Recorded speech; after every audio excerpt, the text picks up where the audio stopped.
warahmatullahi wabarakatuh. Perkenalkan, saya Puspa Nujula dari kelompok Volleyball dan nanti juga ada beberapa teman saya yang tergabung di video ini. Nah, kenapa kami membuat video ini? Karena kami akan memberikan edukasi mengenai keamanan berkendara atau safety riding di tengah wabah COVID-19 ini. Kenapa kami memilih tema tersebut? Karena yang kami ketahui nih, masih banyaknya masyarakat luas yang keluar rumah itu tidak menggunakan alat pelindung diri secara baik dan benar. Entah mereka yang keluar rumah itu untuk mencari nafkah atau untuk membeli barang-barang pribadi kebutuhannya. Nah, sebelum kami membuat video ini, kami telah melakukan survei atau pengisian kuesioner yang telah kami sebar ke angkatan 19, 18, dan ke masyarakat luas lainnya. Nah, dari kuesioner tersebut telah diisi oleh 116 responden, di mana kami menemukan masalah di dalamnya, yaitu masih kurangnya penggunaan sarung tangan, kurangnya penggunaan masker, dan kurangnya penggunaan helm gitu. Padahal sudah diberlakukannya sistem PSBB tersebut gitu. Nah, untuk tips menggunakan alat pelindung diri yang benar, tonton videonya sampai habis ya. Stay tune. Hai guys, di sini aku bakal ngejelasin apa sih PSBB itu dan kaitannya dengan COVID-19.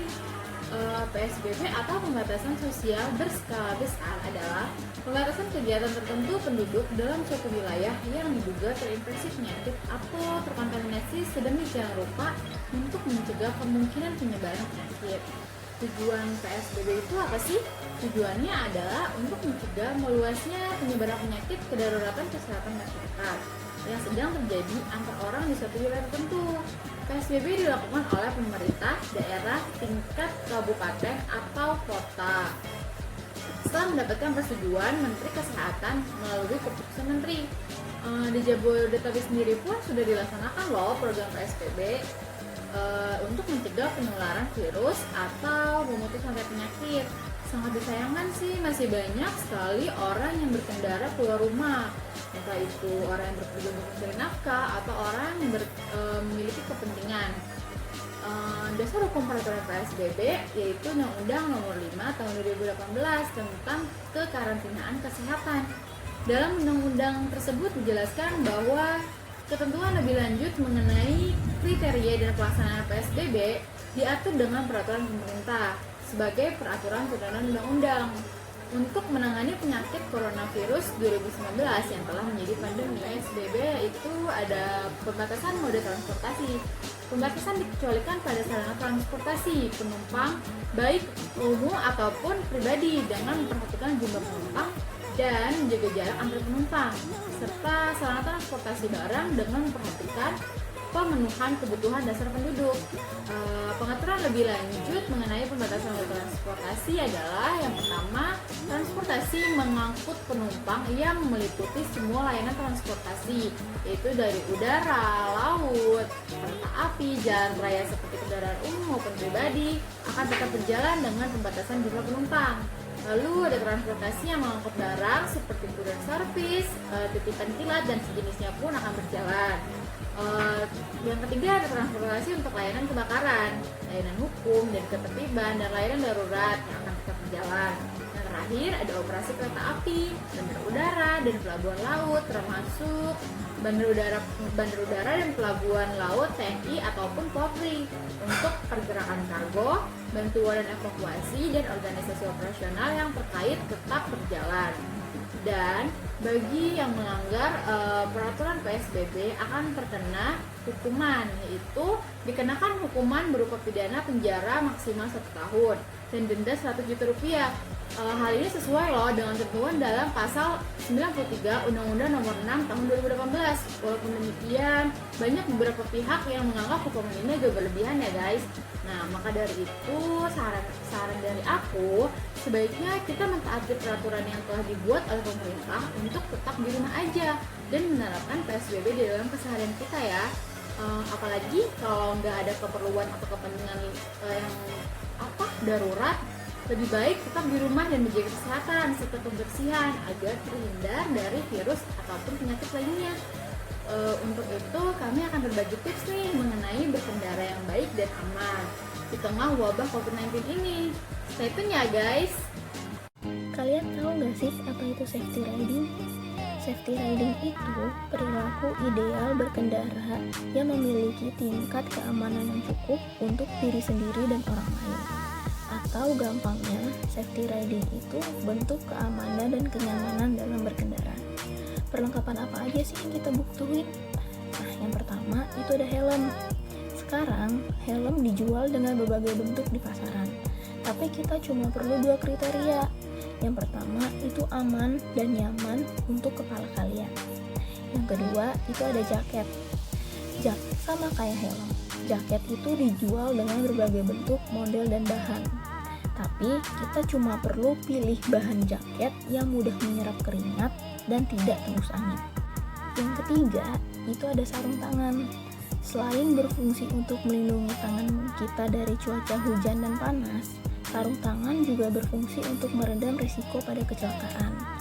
Biasanya, pada kecelakaan, telapak tangan kita akan bersentuhan langsung dengan aspal pertama kali, dan itu akan meningkatkan risiko cedera pada telapak tangan kita.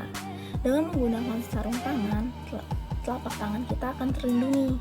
Dan yang terakhir, itu ada masker. Dalam perjalanan, biasanya akan banyak debu-debu yang berterbangan di udara. Nah, fungsi masker itu untuk menahan debu-debu tersebut agar tidak masuk ke dalam paru-paru kita dan akan menimbulkan risiko penyakit yang lebih berbahaya lagi. Itu perlengkapan yang kita butuhin.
Lollipop FKM UMJ yang ada di rumah aja selalu memberikan dukungan dan apresiasi untuk tenaga medis dan seluruh rakyat Indonesia.